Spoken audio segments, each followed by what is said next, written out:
chemically induced safe near-death experience. 5-MeO-DMT and ketamine intramuscular report. Set and setting. Relaxed, having eaten about 2 hours prior, also having done a long meditation in nature earlier in the day. 5-MeO-DMT playlist was on.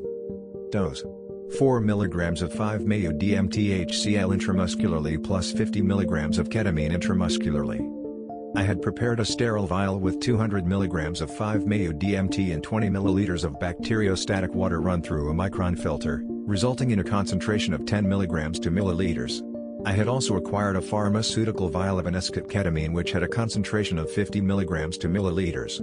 I drew up 1 ml of the ketamine solution into one insulin syringe and 0.4 ml of 5-MeO-DMT HCl into another insulin syringe.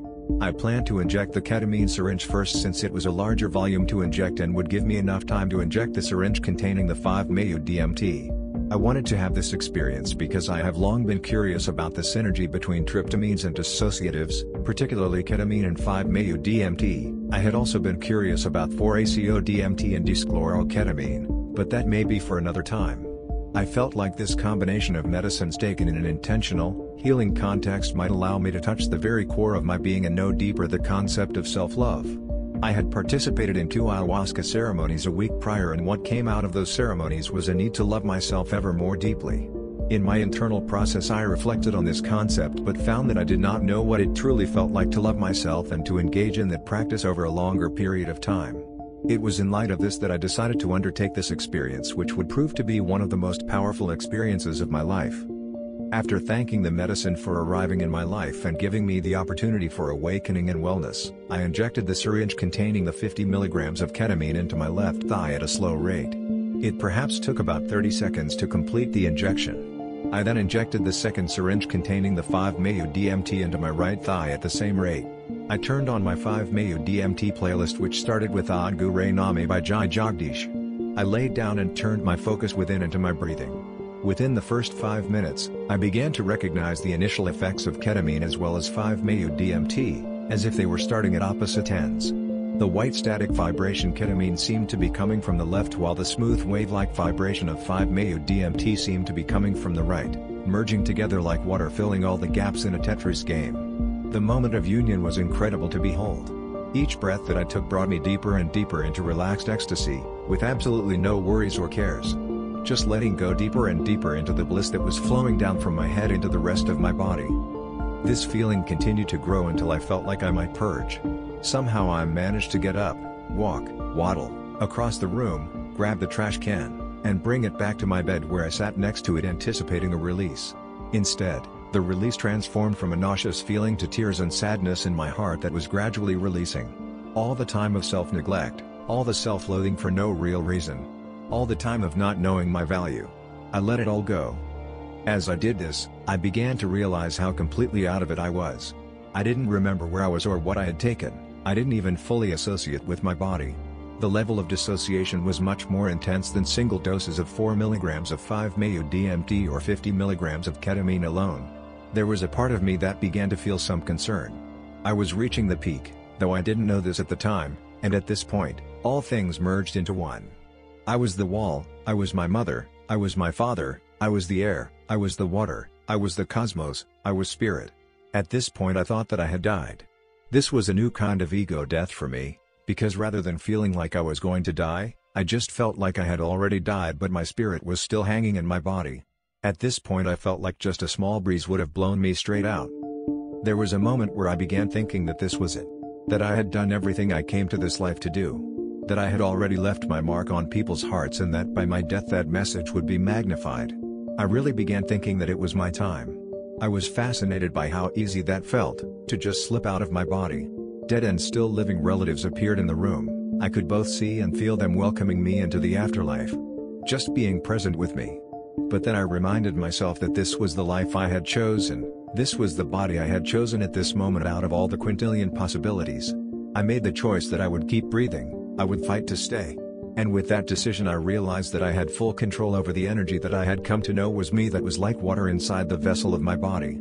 Through a meditative state where I just focused on flowing energy down from my crown all the way into my root, I found that I became more grounded.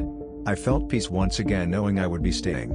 Though moving through this was one of the most scary moments I have had on medicine and would recommend having a sitter for this type of experience.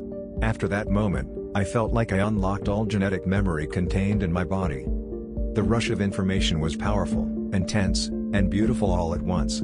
I found myself channeling the energy of a powerful shaman, one that was not powerful by force, but powerful in spirit.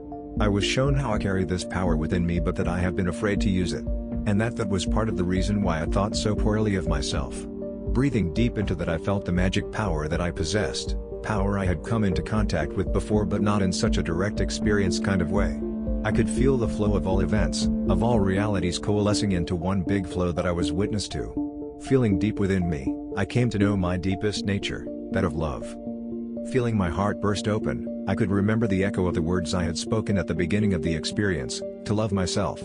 How could I not love myself, this being of love and power that strove for humility and to help others arrive at the same realization? I came into a protector archetype, a messiah archetype, and healer archetype all at once. I began to feel my body all over. My arms, my face, my back, my legs, my head. All worthy, all deserving of my deepest love. I saw myself through the eyes of my lover. Each inch of skin, each strand of hair holy. Not that I was better than anyone, but that I was unique. The love of God flowed through my body, taking this love through generations of experiences, through the path of this road of life that I was walking with my brothers and sisters, all curiously wandering the path back to God. The energy coursed through my body in a way that I had never quite felt before. How good and powerful it felt to be a man. With no shame. Here I shed the shame I had carried throughout my life, of me being a victim of sexual assault, of me being persecuted for my interest in altered states of consciousness, of me being a sensitive man who could be easily hurt in my youth. All gone and replaced with a powerful flowing river. I felt like a god. I was looking through my body with the eyes of God. I could feel God speaking through me, reminding me of how much potential I carried. I stood up in front of the mirror and looked at myself in my nakedness. I thought to myself, I am beautiful. I thought I had never quite allowed myself to feel because I felt such shame around being a man. I exploded into blissful ecstasy as strength surged through my body, leading me through intricate stretches and body movements that felt completely intuitive and centuries old. I felt like a marionette that God was shaking out, moving out all the stagnant energy. I felt immeasurable gratitude to experience this level of clarity. To know how I create my reality constantly. I chose to create a positive reality for as long as I lived. I committed to doing this work over the coming weeks and months. I would stop feeling sorry for myself. I would shed the shell of unworthiness to myself and embrace my deep wisdom, my loving nature, the beauty of my body, and the desire to help others heal themselves. I could feel my DNA rearranging itself as I came to this. At this point I looked at my watch. Only 32 minutes had elapsed. It felt like I had been in the experience for hours. I continued to be in a deep meditative state for another 30 minutes before reaching out to a friend to relate as much as I could about this experience so I would not forget. This report has been a highlight of the most prominent moments, but I think other aspects will come up as time goes on. I would consider this one of the most powerful experiences of my life because I felt like I was able to float right to the edge of death, almost in essence arriving at death itself while simultaneously choosing to stay in my body. Words cannot describe how complete and deep that moment was. Going forward, I would say that the combination of dissociatives and tryptamines, particularly 5-MeO-DMT, have incredible therapeutic potential on the transpersonal level of conscious healing and awareness. This is definitely an area that warrants further exploration as we evolve our understanding of how consciousness operates in the human body and mind. I would not recommend this experience to anyone not thoroughly experienced with 5-MeO-DMT and ketamine on their own, as the experience can be extremely disorienting and potentially panic-inducing. On the other hand, I find that this experience can be highly worthwhile for individuals to realize their true nature through the dramas of life and existence. May all beings know happiness. May all beings know true self. May all beings know peace. Om Mani Padme Hum.